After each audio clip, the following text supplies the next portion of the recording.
Hello hi नमस्कार, मी काजल तुमचं आणखी एका नवीन व्हिडिओमध्ये अगदी मनापासून स्वागत करते. तर आज मला निघायचं आहे माहेरात. 7-8 दिवस कुठं निघून गेले माहीत नाही पडले. आता ताई चहा बनवते. आमची 6:30-7 वाजताची बस आहे. आम्हाला ट्रेनचं तिकीट नाही भेटलं.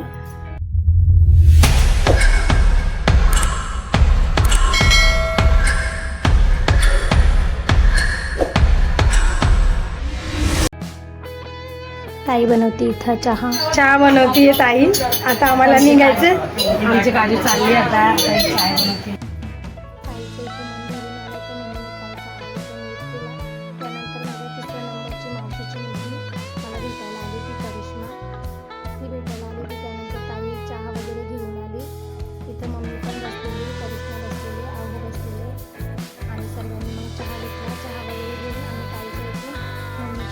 बॅग भरली. ती बॅग किती कमी होती, आता बघा बॅग किती भरली, फुल झाली. आणि माझी आई मला बघा काय काय देते सोडून. आणि अंडे कधी घेतला तर मग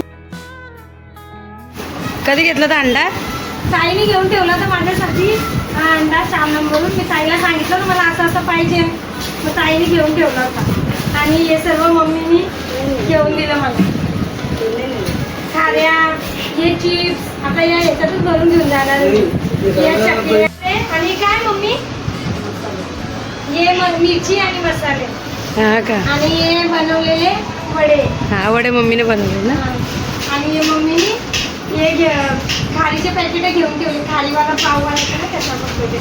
त्यानंतर ताईने बनवल्या या चकल्या माझ्यासाठी, साबुदाणा बटाट्याच्या चकल्या आणि बटाट्याचे चिप्स. आणि या अंडा पण मला माझ्या मोठ्या ताईने घेऊन दिला. तावा कुठे? तवा ठेवून दिला. नळ दाखव ना त्याचा. हा आहे तवा. याचं झाकण पण आहे ना. हा आहे ना झाकण. यावेळेस खाऱ्याने घेऊन दिला का तुला ताईने? घेईल ताई आता. अचानक घेऊन येते ताई, मला सांगत थोडी ना. येताना माझी बॅग पूर्ण रिकामी होती आणि जाताना एक बॅगेची 2 बॅग झाली. आता एक्स्ट्रा हे पण आहे हातात. आणि ही बॅग पण फुल भरली. आणि पाण्याच्या बॉटल्या टिफिन वेगळा आहे. माझ्याकडे प्रेस करणे म्हणजे येताना एक बॅग आणि जाताना 3 बॅगी होतात. आईच्या घरी आला की जाताना हे नेहमी होतं माझ्यासोबत. तुमच्या माहेराहून कुठलीही मुलगी रिकाम्या हाताने आई येऊच नाही देत. तसंच मम्मी बघा माझ्यासाठी किती काही भरून ठेवलं आहे. किती म्हणजे माझी बॅग पूर्ण भरलेली आहे. अगोदर चिप्स टाकले होते, मग चकल्या टाकल्या असं ताई म्हणत होती. पहिले चकल्या टाक मग चिप्स टाक, नाहीतर चिप्स तुटून जातील. त्याच्यानंतर ताई हे सर्व पॅक करते ताईच्या हाताने. चला आता निघण्याची वेळ झाली. येताना किती आनंद होता आणि जाताना बघा चेहरा माणसाचा सांगून देतो सर्व काही.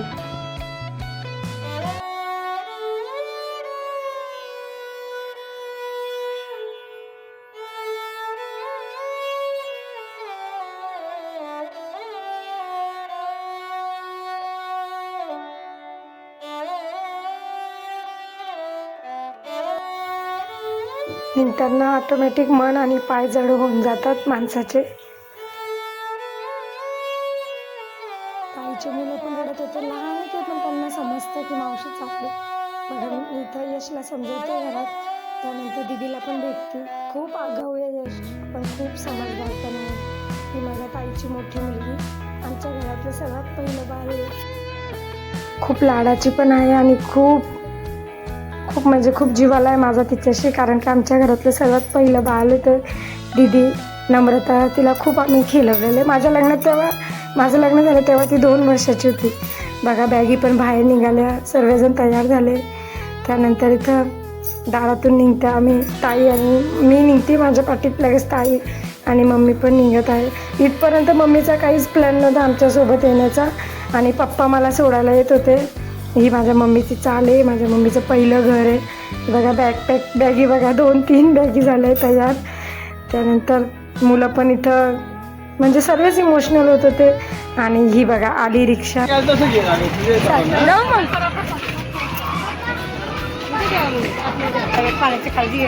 ती विचार केला की मी नाही रडणार, तरी पण माझं इथं निघताना मन असं जड होऊन जातं.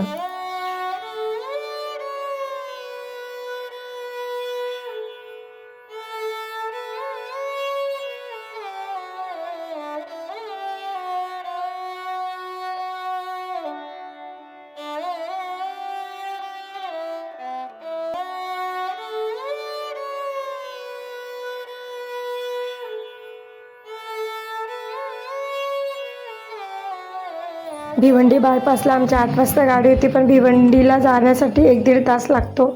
आणि मग आम्ही खूप जड अंतकरणाने निघाले.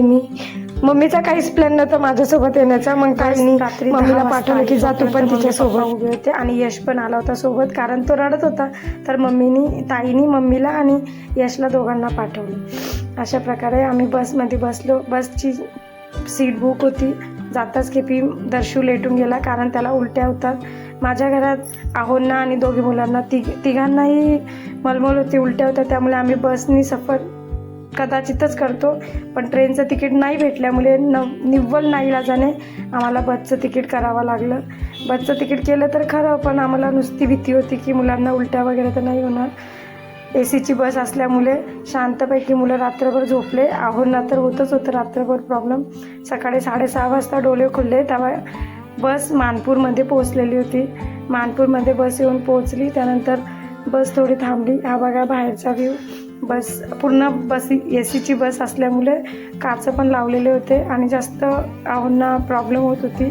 जसा तसा पूर्ण रात्र निघाली आणि सकाळचे 6:30 वाजता बस मानपूरला येऊन पोहोचली. बघा मयंक उठून बसलेला आहे, पण त्याला तरी पण चांगलं नव्हतं वाटत. आता मुलं हुशार झाली, मोठे झाले, तर त्यांनाही समजतं. त्यानंतर इथं आम्ही बसमधून खाली उतरलो, कारण रात्रभर बसून जीव खूप येऊन गेला होता. दर्शू तरी पण झोपलेलाच होता. सकाळी 6:30 वाजता इथं बस उतरली. 4:45 वाजता ताईचा फोन येऊन गेला. सकाळी 6:30 वाजता भाऊचा फोन आला. त्यानंतर आम्ही 9:30 वाजता इंदोरला पोहोचलो. इंदोरला म्हणजे बसमधून उतरण्यासाठी आम्ही इथं बाहेर निघालो होतो सीटपासून. मग आम्ही बसमधून उतरले, थोडे पायी चालले आणि रिक्षा शोधत होतो जाण्यासाठी, पण रिक्षा भेटतच नव्हता. मग केव्हाच्या केव्हा आम्हाला एक रिक्षा भेटला. मग आम्ही घरी आले. पोहोचलो आम्ही घरी. बघा घराची अवस्था कशी आहे. काल संध्याकाळी 7 वाजता निघलेलो. आता घरी सकाळी 9:30-10 वाजता पोहोचले आम्ही. आता आंघोळी वगैरे करून फ्रेश होतो आणि मग चहा वगैरे घेतो. हालत खराब होऊन गेली बसनी, है ना. आमच्या घरात सर्वांना बस लागते, त्याच्यामुळे हालत खराब होऊन गेली बस. ट्रेनचं तिकीटच नव्हतं भेटत. नाहीतर ट्रेनचं तिकीट झालं असतं तर बसने नसतो आलो. बसने आल्यामुळे जास्त हालत खराब झाली. आंघोळी वगैरे चहा ठेवली.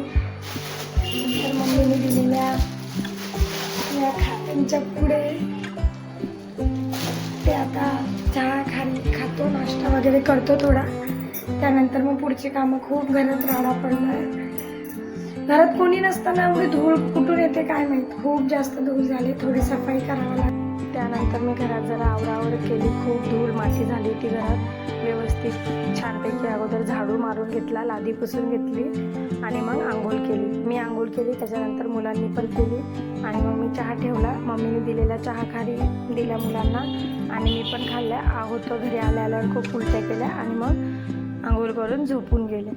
मग मी खिचडी बनवली आणि मग मी हे काढायला लागली. म्हटलं हे सर्व काढून घेते. थोडं ओले होते चिप्स आणि चकल्या. आज मला त्यांना उन्हात पण टाकायचं होतं, वरती छतवरती ठेवायचं होतं. हा अंडा ताईने घेऊन दिलेला, आता तिची आठवण राहील की तिने घेऊन दिलेला आहे. त्यानंतर या चकल्या चिवड्या सर्व काही काढलं. खिचडी बनवली तर खिचडीसोबत चकल्या चिवड्या तळायला पण काढल्या होत्या मी. अशा प्रकारे आम्ही घरी येऊन पोचलो. खूप लांब आहे मम्मीच्या घरापासून इंदोर.